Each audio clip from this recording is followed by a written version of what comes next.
नमस्कार मित्रांनो, मी सोनू पवार इन्फॉर्मेशन या यूट्यूब चॅनलमध्ये मी आपलं मनापासून स्वागत करत आहे। मित्रांनो, आज आपण एक महत्त्वाची माहिती घेऊन आलो आहोत। राज्य सरकारने संजय गांधी निराधार योजना, श्रावण बाळ सेवा योजना, अपंग निराधार योजना आणि इतर विशेष योजनांसाठी कोट्यवधीचा निधी या ठिकाणी मंजूर केलेला आहे। तसा शासन निर्णय राज्य सरकारने या ठिकाणी प्रसिद्ध केला आहे।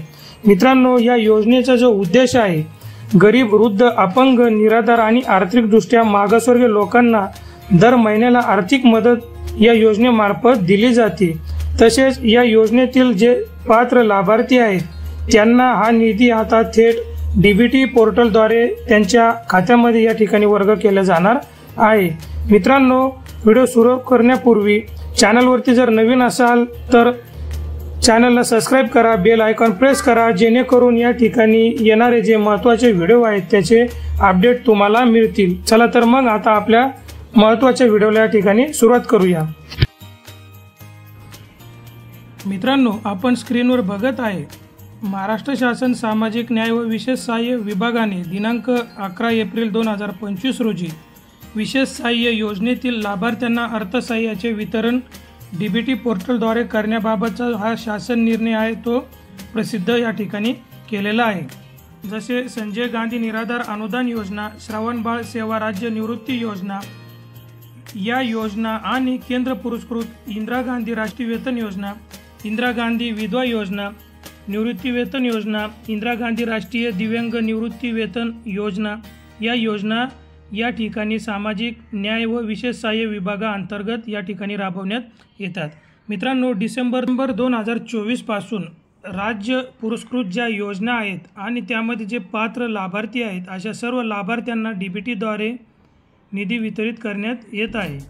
तसेच राज्य पुरस्कृत आणि केंद्र पुरस्कृत ज्या योजना आहेत त्या योजनासाठी मार्च 2025 पर्यंत जे अर्थसहाय्य आहे ते डीबीटीद्वारे थेट लाभार्थ्यांच्या अकाउंटमध्ये या ठिकाणी जमा करण्यात आलेला आहे। सन 2025 आणि 26 या आर्थिक वर्षामध्ये जो निधी या सर्व योजनेसाठी मंजूर केलेला आहे, तसेच एप्रिल 2025चा अर्थसहाय्य जो निधी आहे तो या ठिकाणी डीबीटी मार्फत थेट लाभार्थ्यांच्या बँक अकाउंटमध्ये या ठिकाणी जमा करण्यात येणार आहे।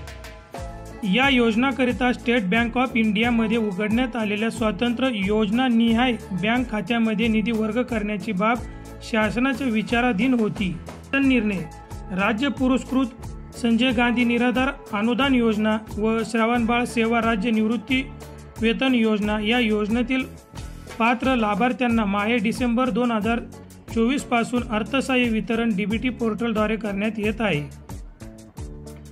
राज्य पुरस्कृत संजय गांधी निराधार अनुदान योजना, श्रावण बाळ सेवा राज्य निवृत्ती वेतन तसेच केंद्र पुरस्कृत इंदिरा गांधी राष्ट्रीय निवृत्ती वेतन योजना, इंदिरा गांधी राष्ट्रीय विधवा निवृत्ती वेतन योजना व इंदिरा गांधी राष्ट्रीय दिव्यांग निवृत्ती वेतन योजना या योजनेतील लाभार्थ्यांना माहे एप्रिल 2025 चे अर्थसहाय्य जे आहे ते डीबीटी पोर्टलद्वारे थेट त्यांच्या अकाउंटमध्ये या ठिकाणी आता या निर्णयानुसार जमा करण्यात येणार आहे। मित्रांनो, आपण बघू शकतो केंद्र आणि राज्य सरकारच्या ज्या योजना आहेत त्या योजनेसाठी राज्य सरकारने थेटपणे या ठिकाणी आता निधी वितरित केलेला आहे। निधी वितरित झाले असल्यामुळे आता पात्र लाभार्थ्यांच्या अकाउंटमध्ये डीबीटीद्वारे थेटपणे आता या ठिकाणी लाभांश जमा होणार आहे। मित्रांनो, या महत्त्वपूर्ण व्हिडिओसाठी मी आपल्यासमोर आलेलो होतो। मित्रांनो, व्हिडिओ जास्तीत जास्त शेअर करा जेणेकरून गरजू लोकांपर्यंत ही माहिती पोहोचेल। व्हिडिओ जर आवडला असेल तर लाईक करा आणि तुमचे काही प्रश्न असतील तर कमेंट बॉक्समध्ये या ठिकाणी कमेंट नक्की करा। मित्रांनो, थांबतो। जय महाराष्ट्र।